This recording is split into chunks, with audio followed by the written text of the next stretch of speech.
this is Debbie. Welcome back to Home at Serenity Springs. Today we're going to go over a recipe for the easiest tooth powder ever, and I'm so excited to share it with you. Alright, so the base ingredients for this tooth powder are two things, and it's a perfectly functional tooth powder with just these two ingredients, which are bentonite clay and baking soda. So if you don't feel like adding anything else to it, this will give you a healthy mouth, gums and teeth. So if you want to make it more in depth and add the ingredients that I add as well, you can, but it will work just fine for you without those ingredients. So I use a quart jar. You can tell by the label that I've been using this jar for a while. And there's a touch left in the bottom, but that's okay. And I have a funnel just to help the powder ingredients go in there without getting everywhere. And the basic premise to this recipe is 4 parts bentonite clay to 1 part baking soda. And I'm going to use a 1/3 a cup measuring cup and just do 4 scoops of my bentonite clay, which I got from the bulk herb store, but they sell perfectly good clay on Amazon, and I'll link that in the comments below. So 4 parts bentonite clay, and this recipe is very forgiving.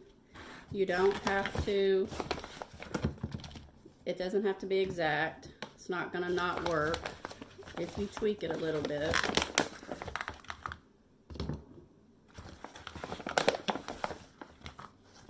So 4 parts clay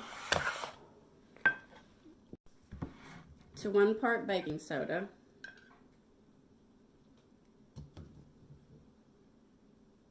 Like that. And I like to make a full jar at one time, so I'm going to put 2 more scoops of bentonite clay, which will be half of the original amount. 2 scoops of bentonite clay, 1 more scoop of baking soda. And this is not any kind of fancy baking soda. This is the kind that you have in your kitchen. So after you do that, you're going to shake it up just to help mix those dry ingredients. And you might say, why a powder? I like to use toothpaste. That's what I'm used to. Well, I like to use a powder because there's nothing oily or greasy that's coating my teeth that's preventing the bentonite clay from remineralizing my teeth.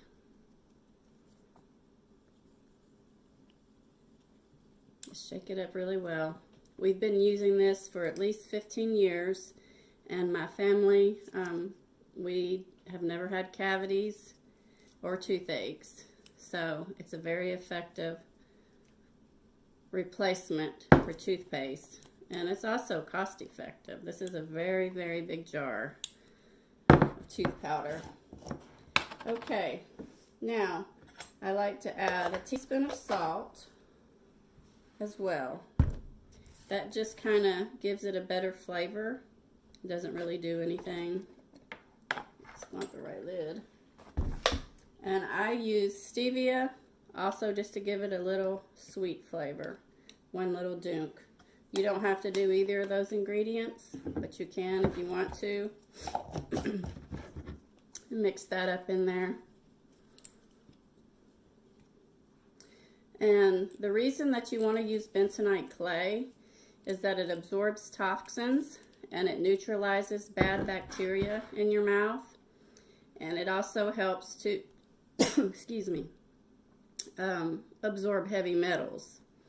And it helps remineralize your teeth, which that's what helps give you good oral health. Sorry about that. And you want good oral health because it's directly linked to the health of the rest of your body. If you have infection in your mouth, in your gums, or in your teeth, it is absorbed into your bloodstream and it makes you sick. A lot of people's sickness comes from their bad oral health, bad oral hygiene. And I tell my kids all the time, you only get one set of teeth. And you can pay for a really expensive set of replacement teeth, but they're not your teeth. You get one set of real teeth, and they need to last your lifetime, and you can have healthy teeth for your entire life. You don't have to have cavities. You don't have to have root canals. And you don't have to have teeth pulled and all of these things that people have to do because they don't take care of themselves and they don't take good care of their teeth. So I also like to put oils in my powder. I use plant therapy oils.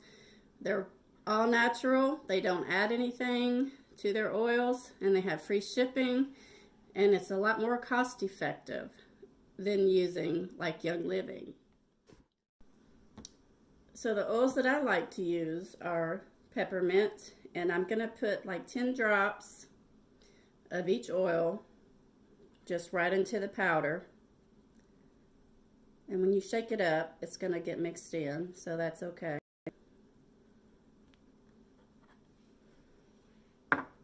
Spearmint. Anybody that's ever eaten spearmint gum knows why to use spearmint.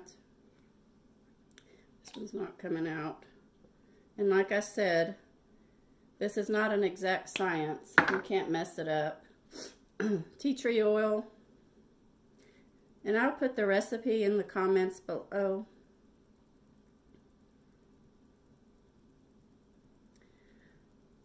It's almost spring in Tennessee, which is why I'm having such a hard time talking.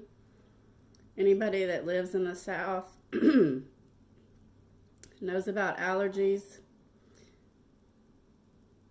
I laugh at anybody that says they don't have allergies when they move here, because it's not that you don't have them, it's that you don't have them yet.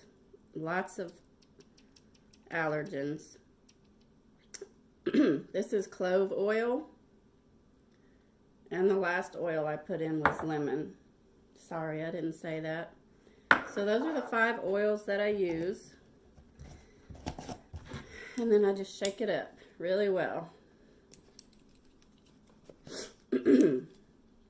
And like I said previously, if you don't use essential oils, you do not have to put those in here.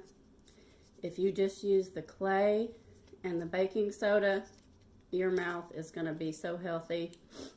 You'll stop getting cavities if you brush your teeth regularly, and it'll help remineralize your teeth as well. And unless you have a really large family, this jar will last you for months. All right, there you have it. That's what it looks like. This is our tooth powder. I encourage you to try it, especially if you're on a journey to health. This is a very, very excellent change to make in your personal hygiene as you get rid of toxic things in your household. Tooth powder is a really good thing to start with. So y'all have a good day. Let me know if you try it, how you like it.